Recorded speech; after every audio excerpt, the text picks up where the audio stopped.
Obviously, I'm a Yankees fan, so I'd love to see him. It's almost like legacy of like the NFL versus. But I definitely think that Baker could be a really good player for the Panthers moving forward. Did I say Oreos? There's a lot of questions I have about Mahomes. Looks like a kid playing Madden. Turning point in the game is the 13-second drive. They play very hard, even though they're terrible. He's a good pick. For sure. He's going to be a good player. But I can't argue against the Jamar Chase pick. They made moves saying we're going to win this year, at least get into the playoffs. I'm going with my guy, Corey Seager. So glad. What's good, y'all? My name is Austin Drummond, and I play rugby for the University of Notre Dame. And you're listening to the Outsider's Opinion with Austin and Kevin. What's up, y'all? Welcome to our NHL Opinions of the week. We're recording the day after the Four Nations final, where Canada beat America once again. But the man I'm joined by, Austin, who I was busy before, but I got to catch the OT, which I was glad it was the original. It's like the OT for NHL. Yeah. It's not like a 3v3, Austin. It's because it's a tournament, right? You can't really end a tournament with a shootout. Even though in the Olympics they do. In the Olympics, they have one 20-minute period, and then they have a shootout, which I don't actually know if the NHL is going to do that. I don't actually remember them talking about it on the broadcast at all. But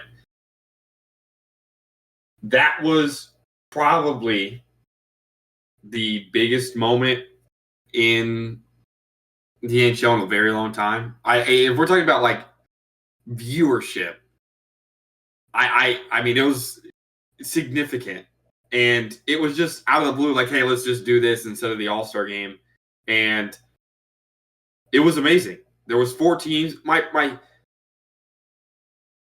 NHL has not sent NHL level players to the Olympics since 2014.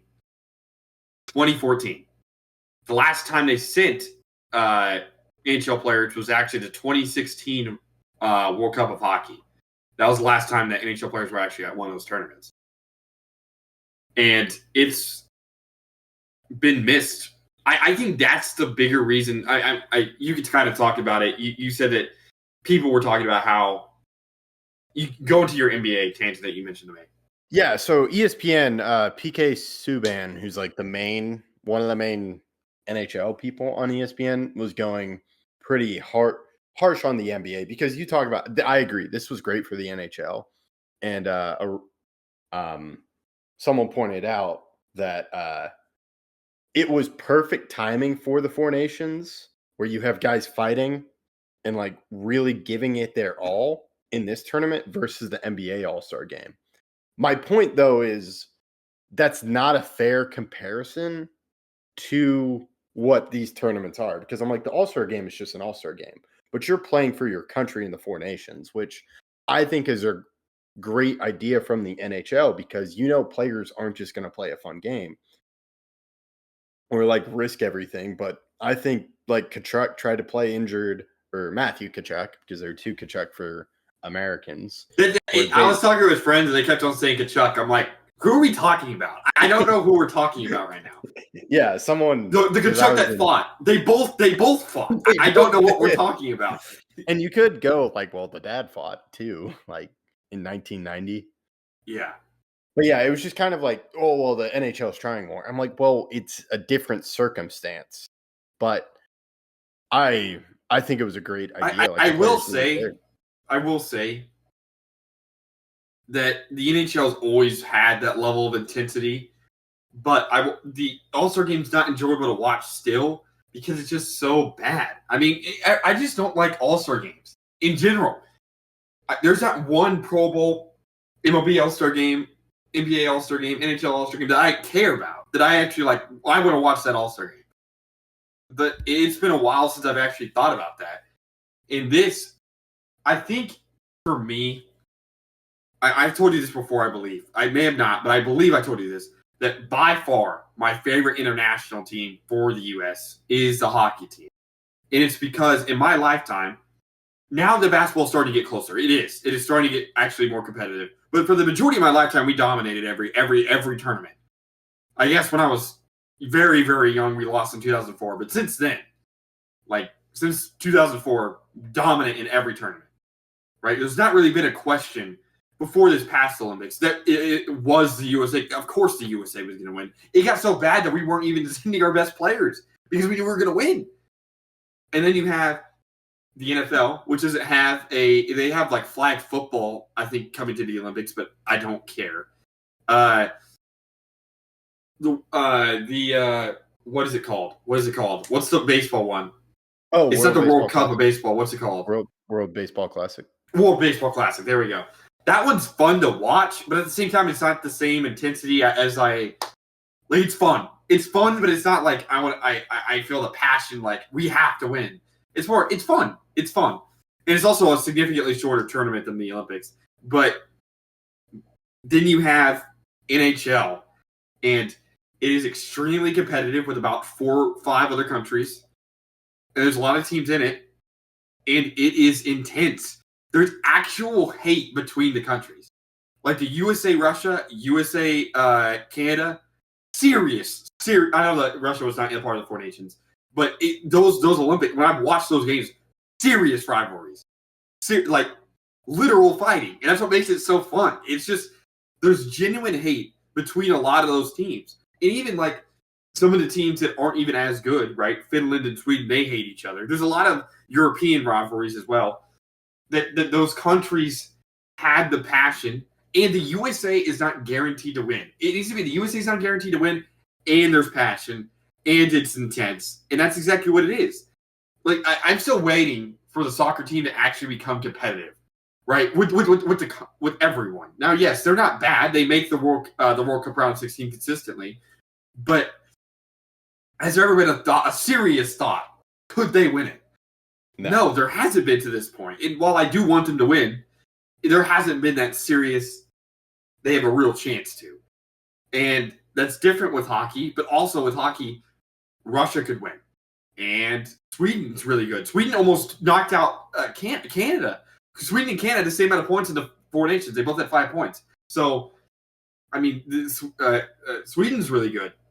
Russia, Canada, Sweden, US, and sometimes Finland, and sometimes the Czech Republic, and sometimes some of these other countries, but it's just that intensity that you're going to get. And I think the players, and the reason why I went through that entire tangent, is the players for this tournament were like, we don't actually know. The NHL has been saying we're going to be sending our players to the Olympics forever.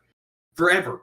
They were supposed to go to the 2020, and they said, or not 2020, to the 2022, but they said, oh, COVID this, COVID that. Also, we need to make the schedule more condensed to actually get all the games together, yada, yada, yada.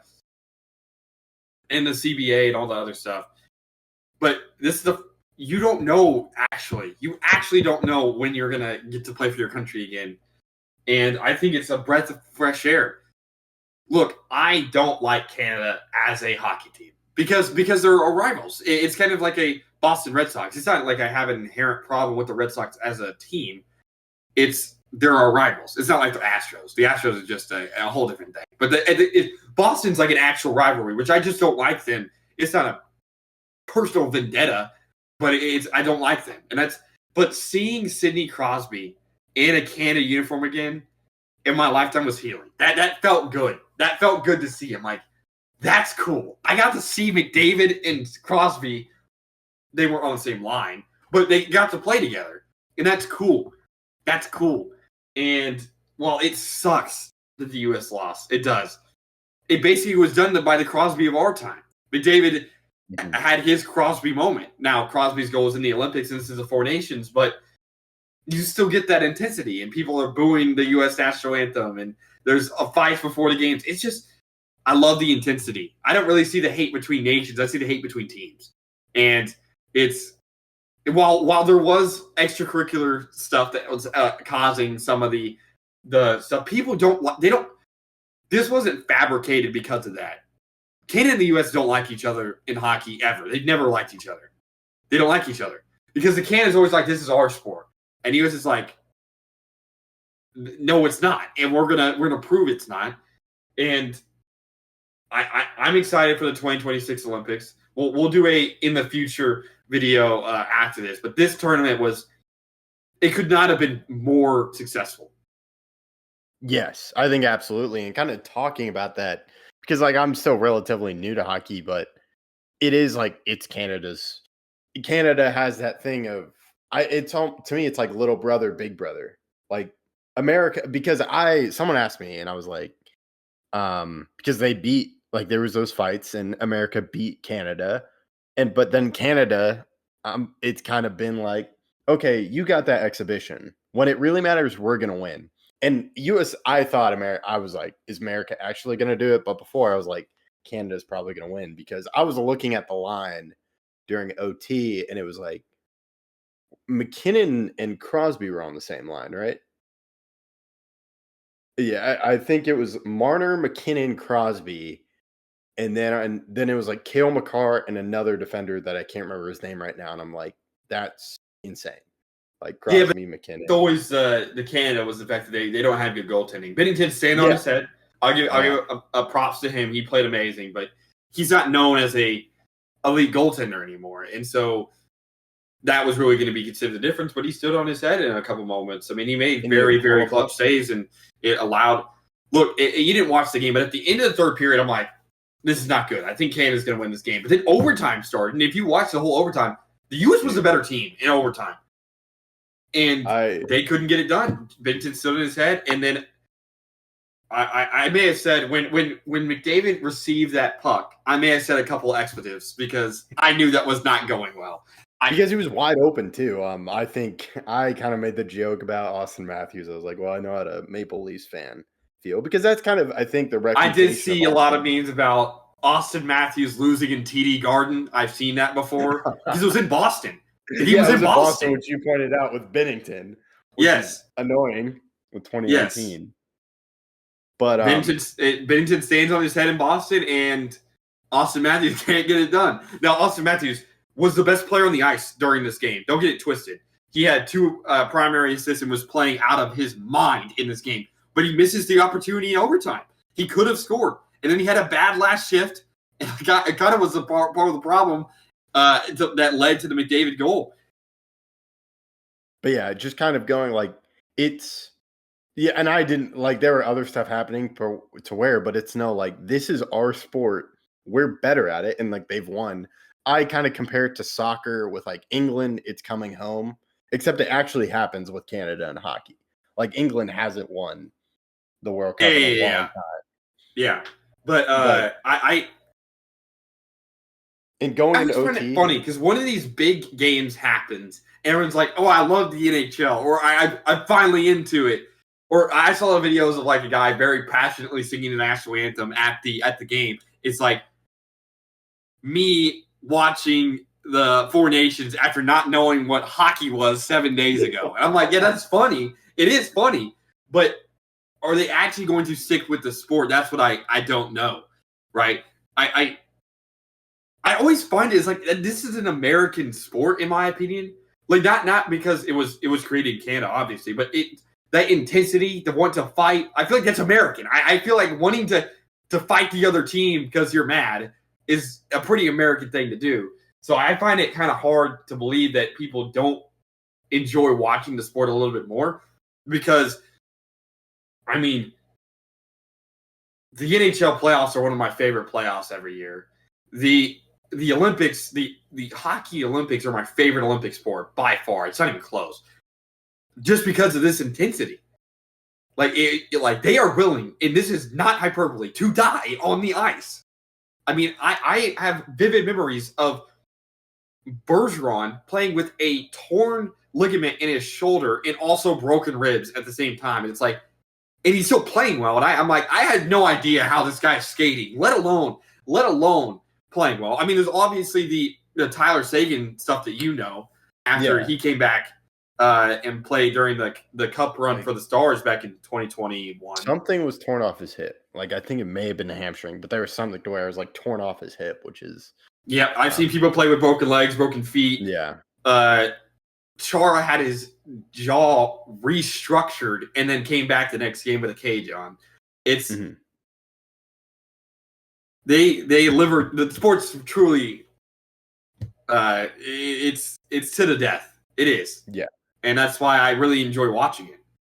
And I just love the Stanley Cup playoffs, especially with you. And to me, this was the best way it could have gone because it goes to OT. playoff OT is so awesome, yet so I was like still in like kind of work mode, so I wasn't like fully into the game. But I remember like game 3 Dallas Stars Vegas first round last year. Like I can't sit still. Like you cannot sit still during OT. No, And you have those moments. It's almost like the entire overtime. You just want to turn the game off. It's almost like that's how intense it is. It's like you have a part of your mind that's like, dude, if the other team scores, I don't know if I can take it. I actually don't know what I'm going to do with myself if the other team scores. Those moments happen. It's like watching a murder, and you're just like, you can't turn away from it. But at the same time, you're like, I don't want to watch it. I would say like a murder in a TV show. Yeah. You know someone's going to get killed. You just don't know what's going to happen. And you're kind of looking at it through your fingers as you have your hands on your face, and it's beautiful. I mean, at the end of the day, whether or not your team that you want wins, it's a great game, and obviously I wanted the U.S. to win. But at the end of the day, the NHL, this is again the biggest success the NHL has had in a very long time. Time. And I'll Did you see how much the tickets were going for? I heard on the broadcast it was like 2,300. But the cheapest tickets were going for like 2,300. The nosebleeds 2,300. To talk about the OT, have you heard the cocaine quote about OT? No, I haven't. Oh my gosh. I literally just read this today. But someone said, why do OT or Stanley Cup OT when you can snort cocaine and ride a motorcycle off a helicopter? That's a good comparison of how it feels. I mean, it truly is an out-of-body experience because you're living and dying with every shot. It's different than basketball, right? Because the first basketball overtimes are 5 minutes. The first 4 minutes, you're like, can we stay in the game for the last shot, right? Or can we pull away? But in hockey overtime, like, this could be it. Like, this really could be it. And now and this is not a problem with the NFL overtime at all. It's a good thing. Yeah. But now that both teams had to score a touchdown in the playoffs, or both teams get the opportunity to score a touchdown, it kind of lessens the intensity while the first team has the ball. Right? Mm-hmm. But in hockey, literally, this is a soccer term I'm going to use, but one counterattack, it could be over. One switch of possession, one turnover, one bad back check, one really good forecheck, then the game could be over. You could have 12 shots in the first 5 minutes of overtime. The other team gets it, goes down, shoots not even a great shot, and the goalie can't seem to save it, and you're like, that's it, that's the season. That's wow. I just watched the end of it. And that intensity you can't really find in other sports because there is, I mean, the only thing comparable is soccer, but soccer doesn't even have golden goal. So it just can't work in soccer, but it works in hockey because soccer, like, they're going to get tired and, like, you can't really sub. So that's why they do penalties. But with hockey, it's constant subbing. And, of course, players are getting tired, but you have periods. It just works so well in hockey. But this tournament was amazing. I'm excited for the future. We'll talk about the future in the next video. It'll probably be a little bit of a shorter video, but I'm excited to talk about that. And man, it was great. I enjoyed it. My dad and I were calling between each other, talking about the game, and that happening mid-season, that happening in February for hockey, I never expected because I never knew if we were ever going to come back to the Olympics. But at least we had this. Yeah, no, 7 games of pure bliss. Yeah, it was awesome. I wish I was like going to be riding high if America won, but I was like, dang. But yeah, we'll keep your let us know your thoughts in the comments. We'll keep you updated through this, and thank you for listening to Outsiders Opinions.